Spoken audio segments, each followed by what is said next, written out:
জমিন সুন্দর আর সুন্দর মদিনা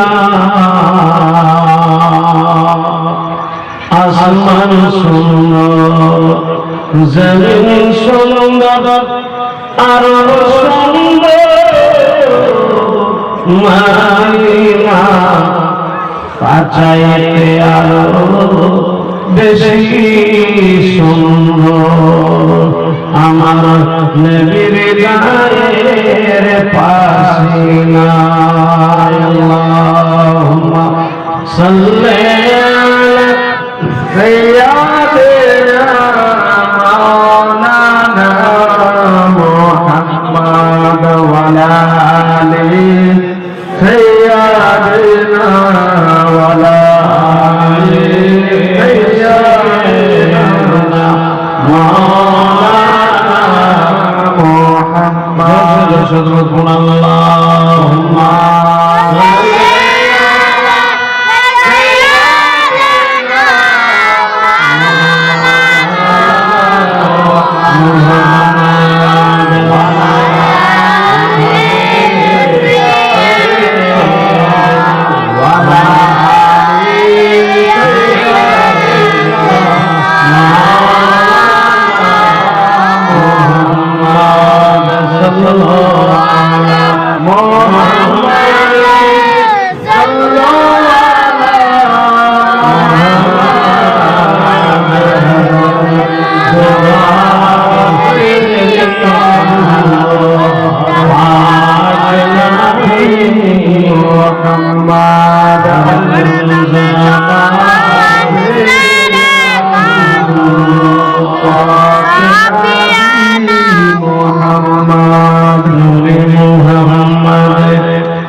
पूरा बड़ा मोहब्बत बोले सुभान अल्लाह नूरे मोहम्मद रसूल अली नाइबे परार जिब्राइल तुम्हें जाने दरबार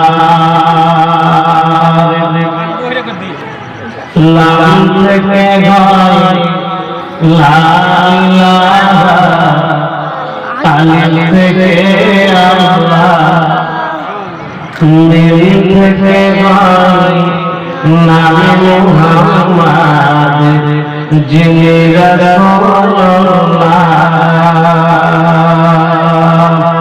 সাইয়্যিদে আহমদ ইমাম হুসাইন সাইয়্যিদে আহমদ ইমাম হুসাইন নাওয়াসাহাদা জিবরাইল তুমি যার দরবার নূরে মুহাম্মদ রাসূল আলী নাইবে পরার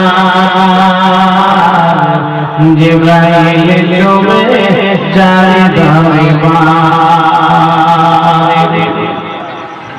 জারি কদম পড়িলে জমিনে দুনিয়ার হরিরা রাসূল পাকের যুগ মুবারক আরশে আজিমের পাশ যেই নবীর রওজা মিলে যেই নবীর রওজা মিলে ভাই জান্নাতের বাগান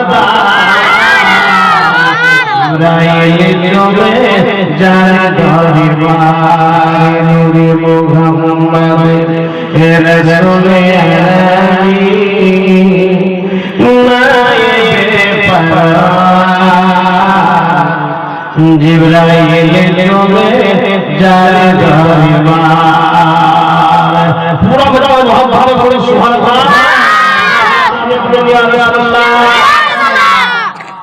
নূরে মুহাম্মদ রাসূলে আলী নায়েবে পারার জিবরাইল চলে যায় দরবার নবী না হবে তৈরি হতো না এ বিশ্ব জগৎ এ কথাটি পবিত্র হাদিসে রয়েছে প্রমাণ নিজের খুদাই প্রকাশ করতো নিজের খুদাই প্রকাশ করতো পরওয়ারদিগার জিবরাইল চলে যায় দরবার নূরে মুহাম্মদ রাসূলে আলী নায়েবে পারার জিবরাইল চলে যায় দরবার সমস্ত প্রশংসা ও সংসার বিশ্বময় আল্লাহ মহান আল্লাহ তাআলা নিমিত্তে যিনি অক্ষয় অব্যয় অনাদি অনন্ত অসীম যিনি নিরাকার নিরঞ্জন তথা আব্দুল্লাহ মা আমিনার নয়নের তারা বিশ্বের উদারচেতা ভবিষ্যৎ বক্তা জনাবে আকা মুহাম্মদুর রাসূলুল্লাহ সাল্লাল্লাহু তাআলা আলাইহি ওয়াসাল্লামের প্রতি শত সহস্র দরুদ ও সালাম বর্ষিত হোক। সকলেই বলুন আল্লাহু আকবার। সর্বপ্রথমে মঞ্চের শ্রদ্ধেয় মাননীয় সভাপতি মশাই, আমন্ত্রিত ওলামায়ে কেরাম, তলবায়ে ইজরাম, সচক্ষুরা ভাইরা, পর্দানশী মা ও বোনেরা, প্রত্যেককে আমার ইসলামী অভিনন্দন তথা সালাম। আসসালামু আলাইকুম ওয়া রাহমাতুল্লাহি ওয়া বারাকাতুহু। ওয়া আলাইকুম আসসালাম। ব্রাদার, আল্লাহ পাকের পবিত্র কোরআন থেকে একটা আয়াতকে তেলাওয়াত করেছি। এই আয়াতকে সামনে রেখে গত দিনের মতো আজকে ইনশাআল্লাহ লম্বা সময় আলোচনা হবে। দয়ার নবী খালি কামলিওয়ালা মুস্তাফা সাল্লাল্লাহু আলাইহি ওয়াসাল্লামের মহব্বত সিনায় নিয়ে, তার প্রেম ও ভালোবাসা নিয়ে আজকে আমরা কিছু সংখ্যক মানুষ একত্রিত হয়েছি। এই জীবনী জলসা গত রবিবার থেকে শুরু হয়েছে। গত রবিবার থেকে যে আমরা এই কদমতলের মানুষ জানি সেটা নয়, গত 1 মাস থেকে 1.5 মাস থেকে 20 দিন থেকে 25 দিন আগে থেকে আমরা জানি যে জীবনী জলসা কিসের জন্য করা হচ্ছে। গতকালকে হযরত বললেন যে আমরা দানের হাত যদি না বাড়াই তাহলে আমাদের যে মনের ইচ্ছা, আমাদের যে মনের আশা, সেটা আমাদের পূর্ণ হবে না। তবে এটাও জানতে হবে কর্মের কারণে আল্লাহ পাক ভাগ্যের পরিবর্তন ঘটায়। কর্মের কারণে, কর্ম এমন একটা জিনিস, কর্মের কারণে ভাগ্যের পরিবর্তন ঘটাবে কে? আল্লাহ। ফলে আমি আপনাদেরকে বলি, গ্রামবাসী যাদের উদ্যোগে হোক এই জীবনী জলসার ব্যবস্থা করেছেন, মেন উদ্দেশ্য দুটো। একটার সঙ্গে কিছু আমরা একটাও যদি আমল করতে পারি, যিনি বলবেন তিনিও কামিয়াব, আর যিনি আমল করবেন উনিও কামিয়াব। 2 নম্বর হচ্ছে যে এই বাহানায়, এই ওসিলায় আমাদের সাহাবা ছাড়া কিছু জায়গা ক্রয় করতে হবে, কিনতে হবে।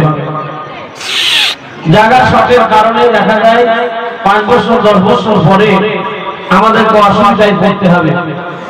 এই নিয়তে, এই উদ্দেশ্যে এই সুন্দর জীবনী জলসা সুব্যবস্থা গ্রামবাসী, তরুণ যুবক, সচেতন যারা মানুষ, তারা এই সুন্দর পরিবেশ তৈরি করেছে। ব্রাদার, আপনারা যারা মেলাতে শত শত মানুষ দেখছি ঘোরাফেরা করছে, মহিলা পুরুষ উভয়ে, মহিলা পুরুষ উভয়ে দেখা যাচ্ছে বাদামের দোকানে, জিলাপির দোকানে, চায়ের দোকানে, মনোহারের দোকানে কত রকমের ভিড় লেগে আছে। তবে একটা কথা প্রথম দিনে বলেছিলাম, নেকি করতে এসে গুনাহ যেন না হয়, হ্যাঁ, এই নিয়তে এই উদ্দেশ্যে বাড়ি থেকে বের হবে। আসুন ব্রাদার, যিনি আপনার নবী, আমার নবী, তথাপর সারা বিশ্বের নবী, গায়েবের সংবাদদাতা নবী, মাহারা বাহারা ইতিহাসের নবী, দয়ার নবী, কালিকামলিওয়ালা মুস্তাফা সাল্লাল্লাহু আলাইহি ওয়াসাল্লামকে এই পবিত্র মাহফিলে হাজির ও নাজির মেরে ভক্তি ভরে গুম্বাদে খাজরা দিকে ধ্যান ধরা দিয়ে গুরু সুরে উঁচু আওয়াজে সুরে সুর মিলিয়ে তরুণ যুবক, কচি কাঁচা, বয়োজ্যেষ্ঠ, বাবা চাচা উঁচু আওয়াজে, ভদ্র মহিলা, মা বোন, ধীরে ধীরে সবাই নবীর প্রতি একবার মহব্বত একটি দুরূদ পড়ুন।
সাল্লাল্লাহু তাআলা আলাইহি ওয়াসাল্লাম।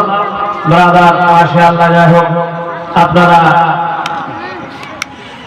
বাড়ির খাওয়া দাওয়ার সেরে নামাজ পড়ে সুষ্ঠুভাবে এসে বসেছেন। আল্লাহ পাকের পবিত্র কোরআন থেকে তেলাওয়াত করেছি, ওয়া মা আরসালনাকা ইল্লা রাহমাতাল লিল আলামিন। দয়ার নবী এমনই একজন রহমতের নবী। ব্রাদার, দয়ার নবী কালিকামলিওয়ালা মুস্তাফা সাল্লাল্লাহু তাআলা আলাইহি ওয়াসাল্লাম এমন দরদি নবী। আল্লাহ রাসূল সাল্লাল্লাহু তাআলা আলাইহি ওয়াসাল্লাম জীবনে গত 3 দিন শুনলেন, আজকেও শুনবেন। গতকালকে শেষ করেছিলাম যে দয়ার নবী কালিকামলিওয়ালা মুস্তাফা সাল্লাল্লাহু তাআলা আলাইহি ওয়াসাল্লামের দাদু হযরতে আব্দুল মুত্তালিব তার সমস্ত ছেলেকে ডেকে এবং আল্লাহর নবীকে ডেকে বলেছিলেন, ভাই মুহাম্মদ, তোমাকে সবচাইতে বেশি কে ভালোবাসে? আল্লাহর নবী বললেন, দাদু, আমাকে সবচাইতে বেশি ভালোবাসে আমার চাচা আবু তালিব। আব্দুল মুত্তালিব আবু তালিবকে নসিহত মোতাবেক বেশ কিছু কথাবার্তা বলে আল্লাহর নবীকে আব্দুল মুত্তালিব আবু তালিবের হাতে তুলে দিয়েছিলেন। সবচাইতে বড় নসিহত করেছিলেন, বেটা আবু তালিব, তোমার ছেলে মেয়েরা আর তোমার ভাতিজা মুহাম্মদ আসমান জমিন তরি তফাৎ। ফলে এই ছেলে যখন তোমাকে পছন্দ করেছে, তোমার নসিব ভালো। এই ছেলেকে যদি তুমি তোমার বাড়িতে রাখতে পারো, তোমার বাড়ি সমস্ত কিছু পরিবর্তন হবে, তুমি বড় লাভবান হবে। হযরত আবু তালিবের স্ত্রীর নাম ছিল ফাতেমা বিনতে আসাদ। সে মেয়েটাও বড় ভদ্র নম্র ছিল। আল্লাহর নবী, দয়ার নবী কালিকামলিওয়ালা মুস্তাফা সাল্লাল্লাহু তাআলা আলাইহি ওয়াসাল্লামকে প্রচুর পরিমাণে ভালোবেসে ফেলেছিলেন। যে মেয়েটি আল্লাহর নবী একদিন, দুদিন, 3 দিন, 4 দিন নয়, 1 বছর, 2 বছর, 3 বছর, 4 বছর নয়, যে ভদ্র মহিলা আল্লাহর নবী 17 বছর ধরে বেড বিছানা পেরে দিয়েছিল, বলুন সুবহানাল্লাহ। ফাতেমা বিনতে আসাদ এত ভাগ্যবতী মেয়ে। ফাতেমা বিনতে আসাদ, ঘটনা বলবো ব্রাদার, সোহবাত এমন এক জিনিস, সঙ্গী এমন এক জিনিস, আল্লাহ নবীর সোহবত পাওয়ার কারণে ফাতেমা বিনতে আসাদের দয়ার নবী কালিমুল্লাহ মুস্তাফা সাল্লাল্লাহু তাআলা আলাইহি ওয়াসাল্লাম ইন্তেকালের পরে কবরে গিয়ে কি মুআজিজা ইনশাআল্লাহ শুনতে পাবেন। ব্রাদার, আসুন দয়ার নবী কালিমুল্লাহ মুস্তাফা সাল্লাল্লাহু তাআলা আলাইহি ওয়াসাল্লাম দাদু আব্দুল মুত্তালিবের কাছ থেকে আবু তালিবের বাড়িতে গিয়ে বাস করতে লাগলেন। হযরত আব্দুল মুত্তালিব 120 বছর বয়সে উনি ইন্তেকাল লাভ করেছিলেন। ব্রাদার, দয়ার নবী কালিমুল্লাহ মুস্তাফা সাল্লাল্লাহু তাআলা আলাইহি ওয়াসাল্লাম মায়ের পেটে যখন 4 মাস বয়স বাবা দুনিয়া থেকে বিদায় নিলেন, পৃথিবীতে আসার পরে ওনার বয়স যখন 6 বছর 6 দিন, কেউ বলে 6 বছর 4 মাস, জননী মা হযরত আমিনা রাদিয়াল্লাহু তাআলা আনহা বিদায় নিলেন। আল্লাহর নবীর বয়স যখন পৃথিবীতে 8 বছর বয়স পূর্ণ গেল, দাদু আব্দুল মুত্তালিব সুন্দর পৃথিবী মায়ার দুনিয়া ত্যাগ করলেন। ও ব্রাদার, রাসূলের জনাবি আকরাম মুহাম্মদুর রাসূলুল্লাহ সাল্লাল্লাহু তাআলা আলাইহি ওয়াসাল্লাম চাচা আবু তালিবের বাড়িতে বাস করতে লাগলেন। দিনের পরে দিন, রাতের পরে রাত কেটে যায়। ব্রাদার, আসুন গো, আধুনিক যুগের ছেলেদেরকে দেখা যায় বাবা মাতে কত নসিহত করে কাজকর্মের জন্য, লেখাপড়া করার জন্য, তবুও ছেলেদের কিন্তু পরিবর্তন ঘটে না। অল্প বয়সী ছেলে দয়ার নবী কালিমুল্লাহ মুস্তাফা সাল্লাল্লাহু তাআলা আলাইহি ওয়াসাল্লাম 10 থেকে 10 বছর পেরিয়ে যাওয়ার পরে ফাতেমা বিনতে আসার চাচিমাকে বললেন, ওগো চাচিমা, আমার চাচা একা শাম সিরিয়া মুসরাতে ব্যবসা ক্ষেত্রে বেরিয়ে যায়, কাপড়ের গাঁথনি নিয়ে যায়, বড় কষ্ট মনে হয়। আমার চাচতো ভাই বোন অনেকে আছে, বলে চাচিমা আমার চাচাকে যদি একটু বলতেন, আমি আমার চাচার সঙ্গে বেরিয়ে যেতাম, একটু হেল্প করতাম, সাহায্য করতাম। দেখবেন ব্রাদার, ও জননী মায়েরা, মেয়েদের মন খেলা কিন্তু বড় নরম গোছের গায়, মেয়েদের মন, মেয়েদের হৃদয় খেলা কিন্তু নরম গোছের গায়। ফাতেমা বিনতে আশা বললেন, ইয়া মা ভাতিজা মুহাম্মদ, তুমি অল্প বয়সী ছেলে, তোমাকে ব্যবসায়ী তোমার চাচার সঙ্গে এখন আমি পাঠাতে পারবো না, যেহেতু তুমি বড় অল্প বয়সী ছেলে। তোমার মা আমিনা যদি বেঁচে থাকতো এখন, তবে ব্যবসার জন্য চিন্তাধারা করতে দিত না। তোমার আব্দুল্লাহ যদি বেঁচে থাকতো, ব্যবসায় বের হতে দিত না। বলে ভাতিজা মুহাম্মদ, আমি তোমার চাচিমা, তোমাকেও ব্যবসায় এই সময় যেতে দেব না। ও ব্রাদার, দিনের পরে দিন, রাতের পরে রাত কেটে যায়। দয়ার নবী কালিমুল্লাহ মুস্তাফা সুযোগ পেলে চাচিমাকে বলে, চাচিমা আমার চাচাকে বলুন, আমি অল্প দিনের মধ্যে চাচার সঙ্গে বেরিয়ে যাব, একটু হেল্প করবো, সাহায্য করবো, আমার চাচার ইনকাম পাতি ভালো পাবে, মালগুলো সেরে পাবে, আমিও কিছু কাপড়গুলো বাইরে নিয়ে যাব। মালগুলো সেল হয়ে গেলে পরে আমরা বাড়িতে আমাদের সংসার খেলা বড় সুন্দর মানে যাবে। এইভাবে ব্রাদার, আসুন গো, ফাতেমা বিনতে আসার কেন্দ্র বলে আল্লাহ দয়ার নবী কালিমুল্লাহ মুস্তাফা সাল্লাল্লাহু তাআলা আলাইহি ওয়াসাল্লাম 13 থেকে 14 বছর বয়সে শুধুমাত্র পড়েছে। দয়ার নবী কালিমুল্লাহ মুস্তাফা সাল্লাল্লাহু তাআলা আলাইহি ওয়াসাল্লাম ফাতেমা বিনতে আসার চাচিমাকে বলেন, চাচিমা আমার চাচাকে একটু বলে দিন। হযরত আবু তালিবের কানে আওয়াজ গেল। ফাতেমা বিনতে আসারকে বলল, বিবি রে, কি যেন বলে আমাদের ভাতিজা মুহাম্মদ?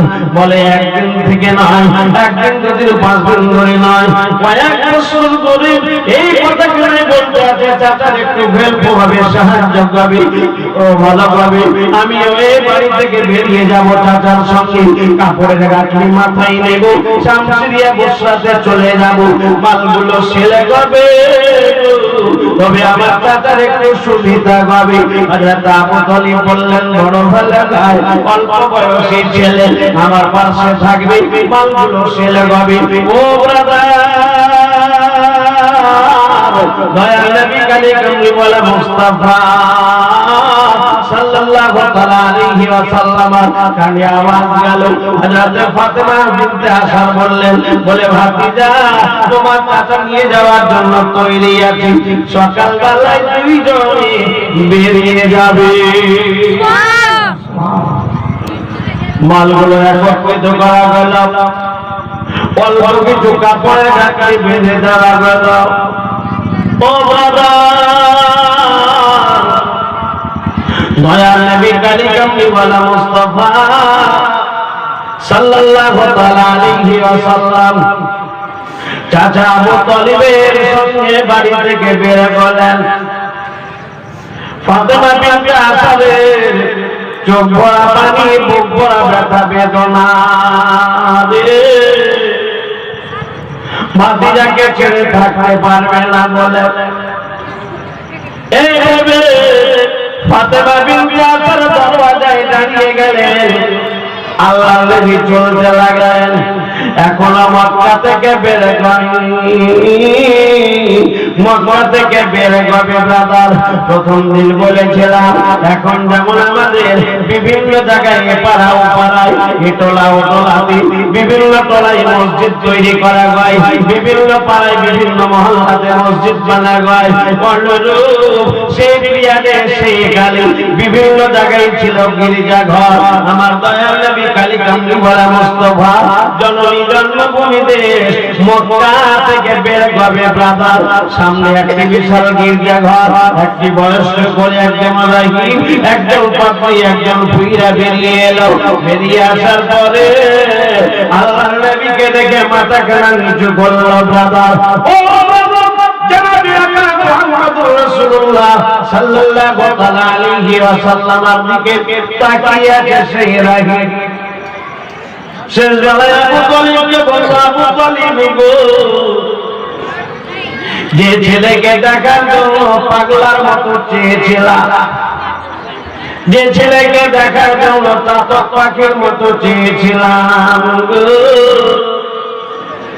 যে মহামানবের প্রশংসা তোমরাই জবর ইনজিল কিতাবে দেখেছি, সে সুন্দর সুপুরুষকে আর দেখা আমার নসিবে জুটেছে। আবু তালিব বলল, এই সুন্দর চেহারাওয়ালা ছেলেকে আপনি কোথায় নিয়ে যাবেন? আবু তালিব বলল, মক্কার বাইরে নিয়ে যাব, ব্যবসায় নিয়ে যাব রে। সেই রাগী আবু তালিবকে ডেকে বললাম, ওগো আবু তালিব, এই ছেলেকে মক্কার বাইরে নিয়ে যাবেন না, কারণ হচ্ছে এটাই, এই ছেলে যদি মক্কার বাইরে যায় কদমে কদমে দুশমন তৈরি হবে। সুজন নারে তাকবীর, নারে রিসালাত। যারা সুজন নামে প্রথমে 100 টাকা দিয়েছে, আল্লাহ পাক যেন দানকে কবুল ও মঞ্জুর করে। আল্লাহু আকবার। দাদা, আজকের আলোচনায় শুনতে পাবে দান কাকে বলে। আজ দেখা যায় মা বোনেরা বা দাদা ভাইরা, বাবা চাচারা স্বামীর মহব্বতে, কেউ স্ত্রীর মহব্বতে দান করতে খুব কঠিন হয়ে পড়ে। আবার আমি কদমতলির কথা জানি না, অনেক জায়গায় মানুষ ভাবে স্ত্রী মানে বাড়ির গোলাম, মানে ওই সব কাজ করবে আর রাজার বেটা বাড়িতে আনন্দ করবে। বুঝতে পারছেন কিনা? ওর বিবি বাড়ির যাবতীয় কাজ করবে আর ও যেটা হুকুম চালাবে সেটা যেন মানবে। এটা এমন কিছু নয়। একটা কথা ভাববেন, আল্লাহ পাক পবিত্র কোরআনে বলেছেন, হুন্না লিবাসুল লাকুম ওয়া আনতুম লিবাসুল লাহুন্না। স্বামী স্ত্রীর গভীর মহব্বতের কথা আপনারা অনেকে এখানে অনেক শিক্ষিত লোক আছেন, দাম্পত্য জীবন বাংলা বই আপনারা অনেকেই পড়েছেন, যদিও হাদিস কোরআন না পড়েছেন। দাম্পত্য জীবন কিভাবে শুভময় হয় একটি কথা জানবেন, দুজনের হক, স্বামী স্ত্রী দুজনের হক কিন্তু বরাবর। এক জায়গায় স্বামীর হক একটু উঁচু, বলে কোন জায়গায়? আল্লাহ রাসূল সাল্লাল্লাহু আলাইহি ওয়াসাল্লাম একদিন রাস্তা দিয়ে কিছু সাহাবীগণকে নিয়ে হেঁটে চলে আসেন। মাশাআল্লাহ, একটা বাচ্চা ছেলে 100 টাকা আর একটা অল্প বয়সী মেয়ে 50 টাকা দান করেছে। সুবহানাল্লাহ। তারা ছেলে মেয়েগুলো যে নিয়েছে, যে উদ্দেশ্যে দান করছে, আল্লাহ পাক তাদের মনে আশা পূর্ণ করে, লেখাপড়ায় যেন ভালো হয়, বিদ্যুৎ তীক্ষ্ণ হয়। আল্লাহু আকবার। ব্রাদার, আল্লাহ রাসূল সাল্লাল্লাহু আলাইহি ওয়াসাল্লাম যেটা বলছিলাম, স্বামী স্ত্রীর হক বরাবর, কিন্তু এক জায়গায় স্বামীর হক একটা ধাপ, ধরে নেন একটা ধাপ উঁচু। কোন জায়গায়? সেই জায়গাটা হচ্ছে আল্লাহ রাসূল সাল্লাল্লাহু আলাইহি ওয়াসাল্লাম কিছু সাহাবীকে নিয়ে রাস্তা দিয়ে হেঁটে চলে আসে। জঙ্গলের একটা চোখের পানি ছেড়ে দিয়ে কাঁদতে কাঁদতে আল্লাহর নবী পায়ে সিজদায় পড়ে গেল। বলুন সুবহানাল্লাহ। আমরা সুন্নি মুসলমান, আমাদের বিশ্বাস, আমাদের আকীদা, আল্লাহর নবী পৃথিবীতে যত জীব জানোয়ার আছে সবাই বলি এ বিভাগ বুঝতে পারতেন। আল্লাহ রাসূল সাল্লাল্লাহু আলাইহি ওয়াসাল্লাম সেই উটটাকে যেন কি বললেন, আবার একটা খুব সুন্দর ভাবে চোখের পানি শেষ হয়ে গেল, আবার বিদায় নিল। সাহাবীগণ বলছেন, ইয়া রাসূলুল্লাহ, ইয়া হাবিবাল্লাহ, হে নবী পয়গম্বর, আমাদের যদি আদেশ হতো, আমরাও যদি ওই রকম হতাম, আমরাও আপনার পায়ে সিজদায় পড়ে যেতাম। ইয়া রাসূলুল্লাহ, নবী আমার বলেন, একই কথা ভাববে, আল্লাহ ব্যতীত কাউকে সিজদা করা চলবে না। দ্বিতীয় কোন ব্যক্তিকে যদি সিজদা করার আদেশ হতো, আল্লাহ পাক তাদেরকে আদেশ দিতেন। সারা পৃথিবীর নারী জাতিদেরকে বলা হতো, এই নারী জাতিরা তোমরা নিজের নিজের স্বামীর পায়ের তলায় সিজদা দাও। এই ধাপটাই হচ্ছে উঁচু ধাপ, বড় ধাপ, মর্যাদা বেশি, যা বলবেন এটা, কিন্তু হক কিন্তু বরাবর। একটি কথা ভাববেন, সারা জীবন ধরে আপনার নবী আপনার প্যান্ট কাটছিল, শার্ট কাটছিল, লুঙ্গি কাটছিল, জামা কাপড় ইত্যাদি সব কেচে দিল, সব ধুয়ে দিল। কেউ এখানে আছেন বিবি শাড়ি পরিষ্কার করে দিয়েছে, হাত উড়াবেন? যদিও আমার করেছেন হাত উঠতে যাবে বলে আজকে যদি হাত উঠে তো সকালবেলায় ছাড়বে না কেউ। আর এখন সবচাইতে বড় সমস্যা, কিছু বয়স্ক লোক যদি তার বিবির কথা এখনকার যুবকরা শোনে, সুবহানাল্লাহ, বাড়িতে গুনগুনাহার শুরু হয়ে যাবে। সুবহানাল্লাহ, এই ছেলেটা বিবিধি হয়ে গেছে বাবা, আমাদের কথাবার্তা শুনে না। পদমতলী হয়তো বাবা চাচারা বড় সচেতন মানুষ বলবে না, তবে একটা কথা ভাববেন, সারা জীবন ধরে, সারা লাইফ ধরে আপনার স্ত্রী আপনার খিদমত করলো, আপনারও তো কর্তব্য তার খিদমত করা। বড় হক আছে, এটা ভাববেন না আপনি রাত 10টার পরে শুয়ে গেলেন, 2 ঘন্টা ধরে আপনার পায়ে রাখা দিল, তেল লাগালো, হেনা করলো, তাহলে করলো, আপনি ঘুমিয়ে গেলেন, আর বাড়ির ঝির মতো সে কাজ করেই গেল। এটা নয়, সেও একজন বাড়ির মালিক, আপনি যেমন বাড়ির মালিক, সেও বাড়ির মালিক। দুজনের হওয়ার উভয়ে যদি মিল না হয়, সংসারে কোনোদিন উন্নতি হবে না। আল্লাহ রাসূল সাল্লাল্লাহু আলাইহি ওয়াসাল্লাম বলে, যেই বাড়িতে স্বামী স্ত্রীতে বেশি মিল মহব্বত আছে, সেই বাড়িতে আল্লাহ খাস রহমত বর্ষিত হয়। বলুন সুবহানাল্লাহ। যেই বাড়িতে স্বামী স্ত্রীতে দ্বন্দ্ব, ফাসাদ, ঝগড়া ঝাঁটি হয়, ওই বাড়িতে আল্লাহর রহমত বর্ষিত হয় না। সুবহানাল্লাহ। একটা কথা মনে পড়ে গেল, যে দেখবেন স্বামী স্ত্রীতে অনেকেরই দুটো কথা হয়, ঝগড়াঝাটি হতেই পারে। তো বিবির সঙ্গে ঝগড়া করলে কি জ্বালাই পড়ে মানুষ, পুরুষ মানুষ, পুরুষ ভাবে যে আমি ওকে জব্দ করবো, মেয়েটা ভাবে আমাকে জব্দ করবো, কিন্তু না, জব্দ বেশি পুরুষ হয় পড়ে। দেখবেন আপনি, না ও রান্না করে খেতে পারবে না, আর কিছু পারবে, বহু কষ্ট পড়ে যায়। কিন্তু মহিলাদের বাড়িতে কাজটাও না, ওদের হ্যাবিট হয়ে গেছে, করে করে ওদের এত হ্যাবিট হয়ে গেছে, ওকে কিছু মনে হয় না। একটা বাড়িতে এরকম দল স্বামী স্ত্রীর কথাবার্তা বন্ধ হয়ে গেছে। পুরুষটাও বড় জেদি ছিল, মহিলাটাও বড় রাগী ছিল। তো দেখা যায় এরকম হতেই থাকে, একদিন কথাবার্তা বন্ধ হয়ে গেছে। সে মনে মনে করলো যে তুমি যতক্ষণ অব্দি কথা না বলবে আমি বলবো না, সে বলল যে তুমি যতক্ষণ অব্দি কথা না বলবে আমি বলবো না। এইভাবে দেখা গেল যে গত দুদিন হয়ে গেল, পৌষ মাসের শীতে বা বুঝতেই পারছেন, পৌষ মাসের শীত, এক জায়গায় ঘুমাই না, বিছানা আলাদা, ছবি আলাদা, 3 দিন হয়ে গেল। শেষ বেলায় পালহানের বেটা পালহান রেগে ওর জানালার সামনে দিয়ে খ্যার বোঝেন, খ্যার বোঝেন, ওই খ্যার জ্বালিয়ে আগুন পোহাচ্ছে, আগুন তাপাচ্ছে, প্রচন্ড শীত। ফলে জানালার সামনে খ্যার জ্বেলে দিয়ে আগুন তাপাচ্ছে, আগুন পোহাচ্ছে, প্রচন্ড শীত। তো স্বামী স্ত্রী তো ওর স্ত্রী জানালা খুলে দেখছে, ও ভাবছে যে কোনো বাড়ি পালিয়ে গেল নাকি। আবার স্ত্রীদের যেটা সন্দেহ হয়, এত রাত তো স্বয়ং এখনো কোনো বাড়ি গেল নাকি, না কি হলো, জানালা খুলে দেখছে আগুন পোহাচ্ছে। এত শীতের কারণে ওই আগুন পোহাতে পোহাতে ওর স্বামীর লঙ্গিতে আগুন ধরে গেছে। তো বুঝতে পারেনি, লঙ্গি পড়তে পড়তে উপরে উঠছে।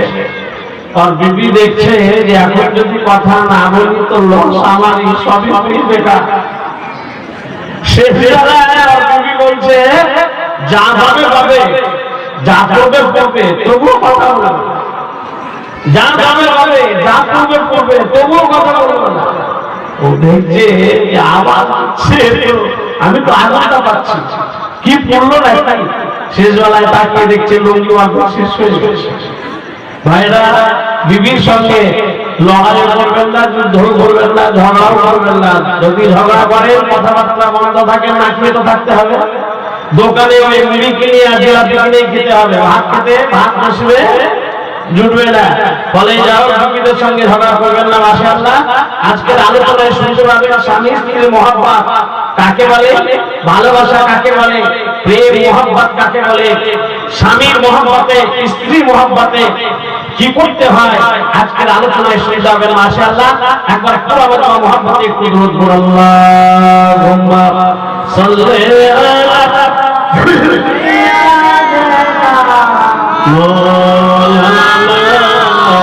মুহাম্মাদ ওয়া আলি সাইয়্যিদিনা ওয়া আলা আলি সাইয়্যিদিনা মাওলানা মুহাম্মাদ সাল্লাল্লাহু আলা মুহাম্মাদ সাল্লাল্লাহু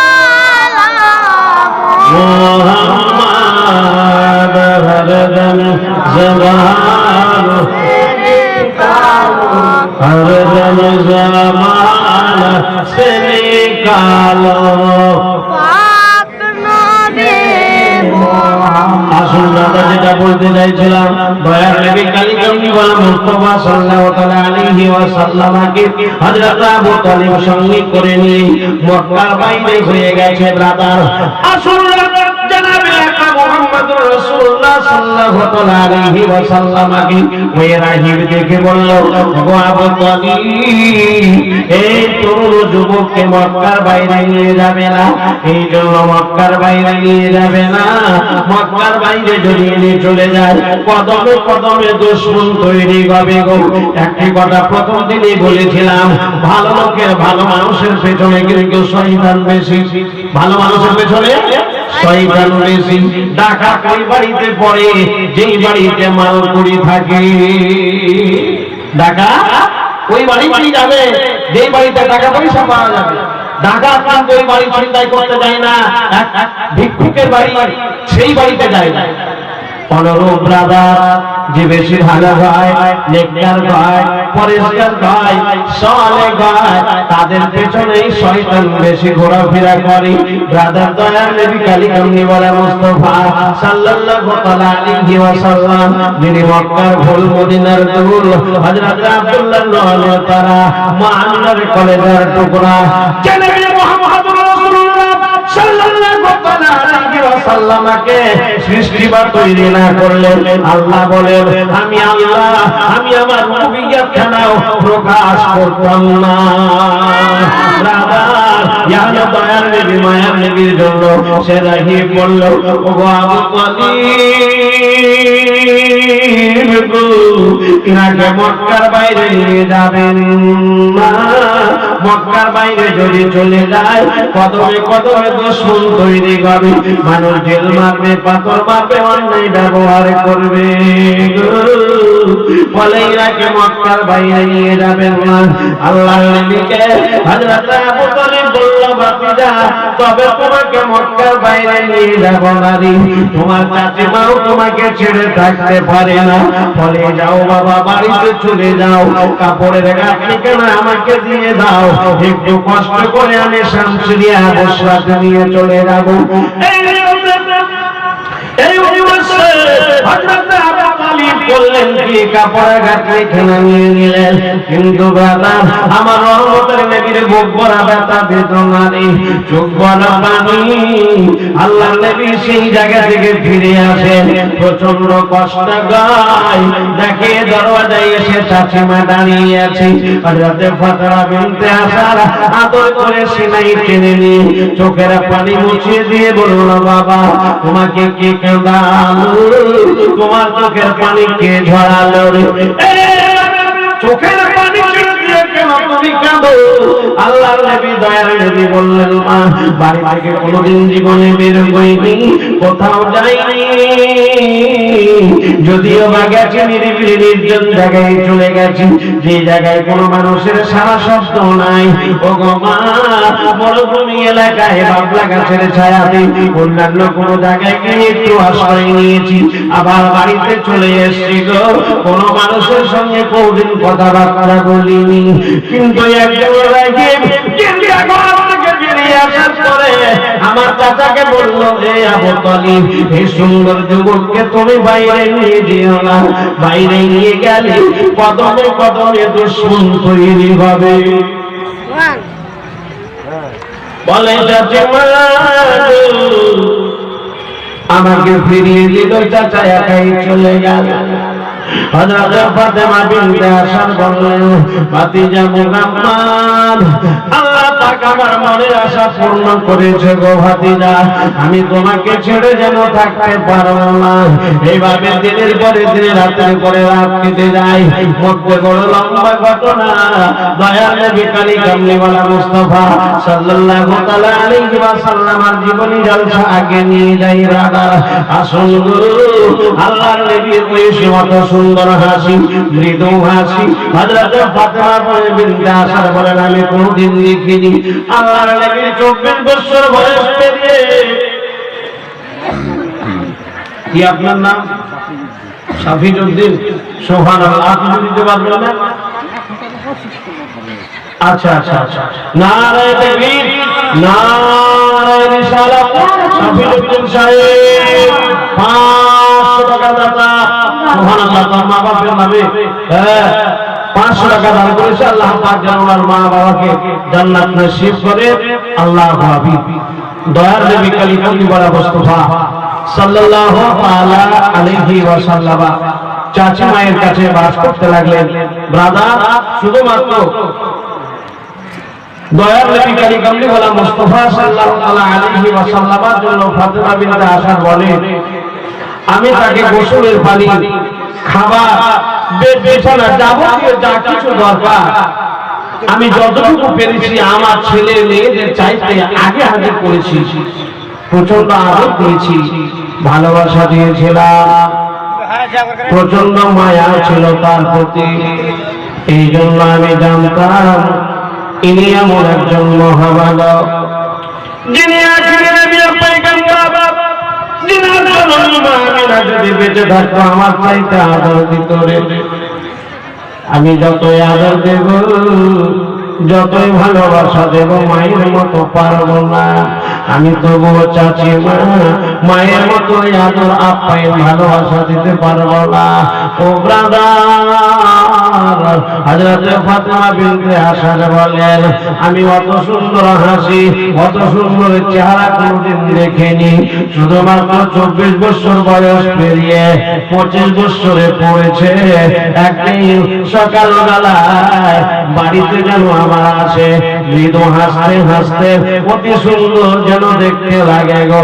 আমি বললাম, ভাতিজা মুহাম্মদ, তোমার চেহারা এত সুন্দর রে বাপ, আসমানের চাঁদে দাগ আছে কিন্তু তোমার চেহারায় দাগ নাই। কিন্তু তবুও বলি, এতদিন ধরে তোমার চেহারা দর্শন করি, কিন্তু আজকে যত দেখতে ভালো লাগে যেন তুমি আমার মনকে খুশি করে দিলে। বলো বলো, এই তোমার মুখে হাসি কে ফোটালো? কেন তুমি এত আনন্দে আনন্দিত হয়ে বাড়িতে প্রবেশ করলে? রহমতের নবী, দয়ার নবী মৃদু হেসে বললেন, চাচিমা দেখেছি গো, কতদিন আপনি কেঁদে কেঁদে আল্লাহর কাছে প্রার্থনা করেছিলেন আমার ভাতিজা মুহাম্মদকে ছেড়ে কোনোদিন থাকবো না, বাড়িতে রাখবো। ওগো চাচিমা, শুনুন, আপনাকে এমন একটি খুশির কথা শোনাবো।